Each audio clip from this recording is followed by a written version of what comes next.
خیال کیا جاتا ہے کہ کلکرز ایک عالمی رجحان بننے سے پہلے اٹلی میں پیدا ہوئے تھے۔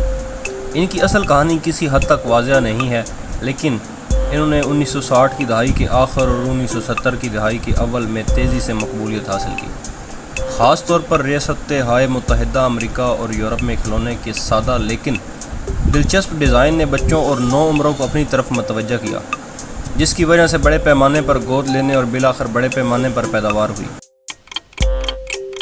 ابتدائی اطالوی ورژن نے ممکنہ طور پر دوسرے ممالک میں مینوفیکچررز کو اپنے ورژن تیار کرنے کی ترغیب دی، جس سے کھلونے کے بین الاقوامی جنون میں اضافہ ہوا۔ 1960 کی دہائی کے اواخر اور 1970 کی دہائی کے اول میں کلیکرز، جنہیں کلکس، نوکرز یا بینگرز اور کلنکرز کے نام سے بھی جانا جاتا ہے، مقبول کھلونے تھے۔ وہ پلاسٹک کے دو گولوں پر مشتمل تھے جو ایک تار پر لٹکے ہوئے تھے، جو جب اوپر اور نیچے گھومتے تو ایک دوسرے سے ٹکراتے تھے، جس سے ایک ہلکی آواز آتی تھی۔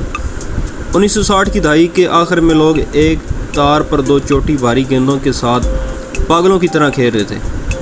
ایک بار حرکت میں آنے کے بعد کلکرز نے کان توڑنے والی آواز نکالی۔ وہ انتہائی مزیدار، انتہائی نشے کے عادی تھے اور کبھی کبھی پھٹ جاتے تھے۔ 1970 کی دہائی کے اول تک سینکڑوں کھلونے بنانے والوں نے دنیا بھر میں لاکھوں کلکرز فروخت کیے۔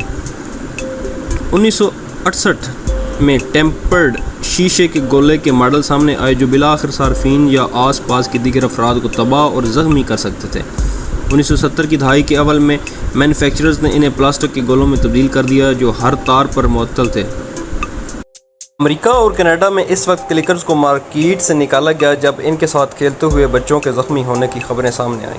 کافی بھاری اور تیز رفتار اور سخت کلکر پلاسٹک سے بنی گیندیں کبھی کبھار ایک دوسرے سے ٹکرانے پر ٹوٹ جاتی تھیں۔ ریاست متحدہ امریکہ میں انہیں ریاست متحدہ میں میکانی خطرہ کے طور پر درجہ بندی کیا گیا تھا۔ 1990 کی دہائی میں کلکرز نے ایک نئے ڈیزائن ورژن کے نام کا لطف اٹھایا۔ نئے ڈیزائن میں جدید پلاسٹک کا استعمال کیا گیا ہے جو ٹوٹ نہیں سکتا تھا، اور ایک ہینڈل کے ساتھ دو فری سوئنگ مخالف مسلط منسلک کیے گئے، جن کے سروں پر وزنی گیندیں تھیں۔ وہ اکثر شور پیدا کرنے والے کھلونے یا پارٹی کے پسندیدگی کے طور پر روشن نیون رنگوں میں فروخت کیے جاتے رہے۔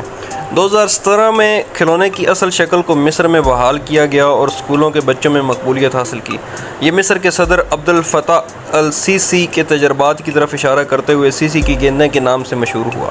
اس کے بعد پولیس نے 41 کلکرز بیچنے والوں کو گرفتار کیا اور کھلونے کے 1403 جوڑے ضبط کیے جنہیں انہوں نے حکومت کی توہین آمیز سمجھا۔ لاٹو 2020 کی دہائی کے دوران فلپائن میں ایک مقبول کھلونا بن گیا۔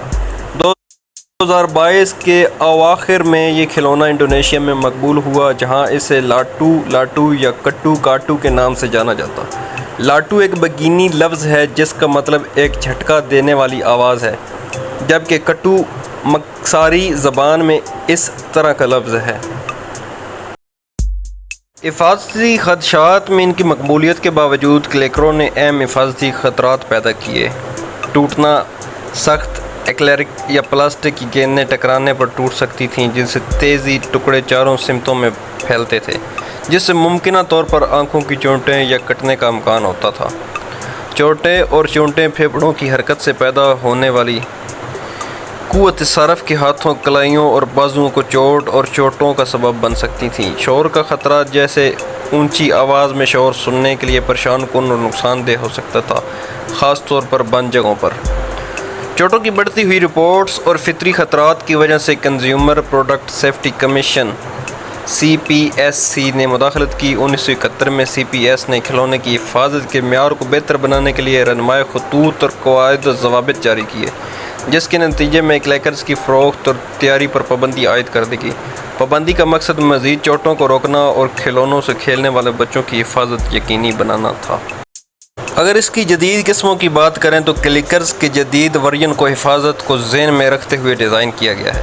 اکثر ٹوٹنے سے بچنے اور چوٹ کے خطرے کو کم کرنے کے لیے نرم مواد اور بہتر ڈیزائن کا استعمال کیا ہے۔ تاہم انہوں نے 1970 کی دہائی کے اصل ورژن کی طرح وسیع پیمانے پر مقبولیت کی سطح کو کبھی حاصل تو نہیں کیا، لیکن کلکرز کھلونوں کے گزرتے ہوئے دور کی یادگاری علامت ہیں جنہیں وہ لوگ پیار سے یاد کرتے ہیں، جو ان سے وابستہ خطرات کے باوجود ان سے کھیلتے ہوئے بچے آپ کو روزانہ گلیوں بازاروں میں نظر آئیں گے۔